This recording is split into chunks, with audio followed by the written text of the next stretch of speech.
তাড়াতাড়ি রেডি হয়নি, স্কুলে যেতে হবে। এই তো আমার নাস্তা বানানো প্রায় শেষ। এই যে মা, তুমি শুনতেছো? আরে একটু দ্বারা আমার নাস্তা হয়ে যাইতেছে। আরে মা, আমার দেরি হয়ে যেতেছে, আমি গেলাম। আরে একটু দ্বারা বলতেছি না, এই তো আমার হয়ে গেছে, একটু দ্বারা। আরে কি ব্যাপার, চলে গেল নাকি? ওই তো চলে যাইতেছে। আরে রিমা দাঁড়া, আরে এ তো চলে গেল, এখন কি হবে? যাই রাজুকে ডাকে নিয়ে আসি, ওকে ওর দ্বারা পাঠাই দিতে লাগবে।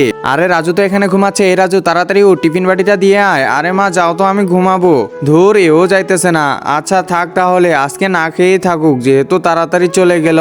টিফিন বাটিগুলো থেকে ভাতগুলো বের করতে হবে। আরে টিকি ব্যাপার, টিফিন বাটিটা কই গেল? ও রাজু নিয়ে গেছে, ভালোই হয়েছে। তাড়াতাড়ি যেতে হবে, আপুকে যেভাবেই হোক টিফিন বাটিটা দিতে হবে। এই তো বাস স্ট্যান্ডে চলে আসলাম। একজন মা কতটা আপন হয়ে থাকে, যার মানেই তাকে জিজ্ঞাসা করে দেখো। তো দেখা যাক বন্ধুরা, এই মায়ের জন্য কে ভিডিওটিতে লাইক এন্ড সাবস্ক্রাইব করে। আর যারা মাকে ভালোবাসো না, তারা ভিডিওটি থেকে দূরে থাকো।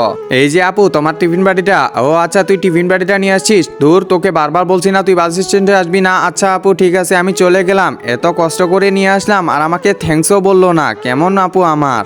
এই রাজু শুনতো। জি আপু বলো, থ্যাংক ইউ। আচ্ছা আপু ঠিক আছে, দেখে শুনে যাইও।